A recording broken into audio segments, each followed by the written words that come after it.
ஆகையால் ஓய்வு நாளை ஆசரிப்பீர்களாக அது உங்களுக்கு பரிசுத்தமானது. அது உங்களுக்கு ஆமா பரிசுத்தமானது, உங்களுக்கு நல்லது. அது அந்த நாள்ல வந்து நீங்க ஆராதிச்சீங்கன்னா உங்க வாழ்க்கையிலே ஆஸ்வதிக்கப்பட அது ஏதுவாய் இருக்கும். அப்புறம் அதை பரிசுத்த குலைச்சல் ஆக்குகிறவன் கொலை உண்ண கடவன்.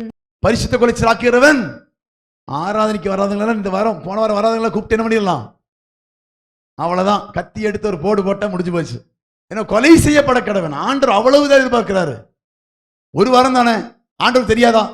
ஆண்டவர் சொல்லி வச்சுக்க, அதை பரிசுத்த குலைச்சல் ஆக்குற அப்படின்னா கெட்டு போக பண்றீங்க. அந்த ஆராதனால உங்களால தான் கெடுக்குது. அந்த பரிசுத்த ஓய்வுனால என்ன பண்ணுதாமா, பரிசுத்த குலைச்சல் உண்டாக்குறீங்க. அந்த பாத்திரமானாய் நான் இருந்திருக்கூடாது. அந்த பாத்திரமா நான் பரிசுத்த குலைச்சலாக்குறவனா நான் இருந்திருக்கூடாது.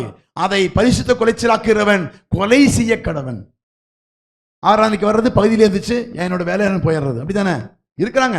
யாரை சொல்றேன்னு கேட்குறீங்களா? அங்க எல்லாம் சிரிக்கிறாங்க பாருங்க கொஞ்சம் பேர். அவங்களுக்கு தான் ஆராதனை டைம்ல அப்படியே வந்து ஐயோ என்னை வர சொன்னாங்க, எங்க மாமா வந்திருக்காரு, மச்சான் வந்திருக்காரு, கொஞ்சம் வேலை இருக்குன்ட்டு பகுதியில் அப்படியே எந்திரிச்சு போறது பரிசுத்த குலைச்சலாக்குவது.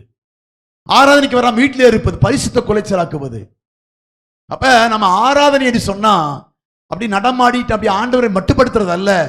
ஆராதனை என்று சொன்னா ஆண்டவரை ஆராதிப்பதற்கு தன்னை தானே அர்ப்பணிக்கிற இடம் தான் ஆராதனை. ஹல்லேலூயா.